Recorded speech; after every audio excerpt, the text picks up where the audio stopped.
Alright guys, my name is ProveAttitude. And I'm GravFix. We are the event admins of DotaCash.com. We're here to do a quick tournament recap of the last monthly qualifier tournament. If you're not familiar with our monthly tournament, it occurs every month and any team is welcomed and encouraged to sign up.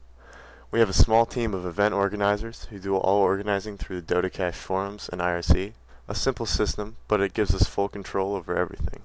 The qualifiers last 3 weeks, ending with a 2-day final event. The qualifiers are all Swiss style, so you do not get eliminated if you lose your first game. You will continue to play and have a chance to win points, which will determine if you make the top 16 for the double elimination finals tournament. The last prize pool was $300, not too shabby for playing video games. This month we had a great turnout with an attendance of 37 unique North American teams. And of those 27 teams, 7 played in every week of the tournament, so we commend them and other teams for their commitment to their signups and the stability in their team roster as well. Most of the picks and bans coming out of the teams were following the Dota metagame. However, we did see a few innovative strats and some rather strange picks from newer teams. And we noticed that a lot of teams went for a usual North American metagame in this tournament. Yes, sir. We saw much of the upbeat tempo game that is so typical in North American games, as opposed to the defensive Chinese style where heroes sit back and farm while waiting for the optimal team fight. The Chinese style reminds me a lot of a chess match, slow and well planned. While the North American style is more like a game of dodgeball with chainsaws. Sure. Yeah, and we really did see a lot of quick games strung together.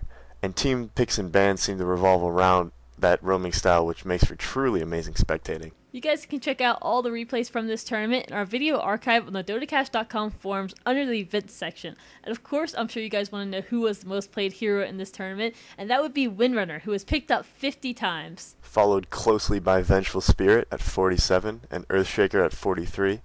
It's also worthy to note that we had a hero not normally picked up in competitive games, but a team worked Bounty Hunter into their strategy and won that game with him. Well, our tournament started on July 24th and ended on August 21st. Shout out to Team Sex for going 11-0 until the very last game of the qualifiers, where they were defeated by Team Fimp. Sex still went on to the final tournament as the #1 seed, but Fimp was the team that actually took home the first place prize money. Unfortunately, Sex did not run into Fimp in the finals to get some much needed revenge. Fimp did, however, run into Team 8D in the semifinals, where Fimp knocked them down to the losers bracket. These two are some of the best teams in DotaCash, and they had a chance to face each other again when 8D fought their way through the losers bracket to face Fimp once again in the grand finals.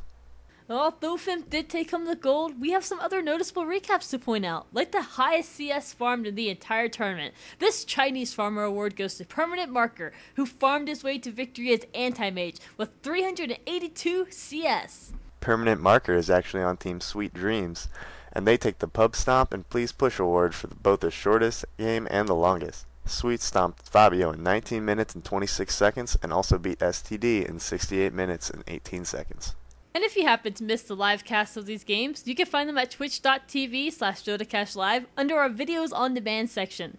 Now, something that some people look at is APM, which stands for actions per minute. This fast fingered award goes to player 02AM, who microed Siren in her mini images like a champ with 255 APM. And lastly, we wanted to know who had the best score of the tournament, and this award goes to Nerubian Weaver with 16 kills and 0 deaths. This little bugger was played by Saga16 of Team Sex.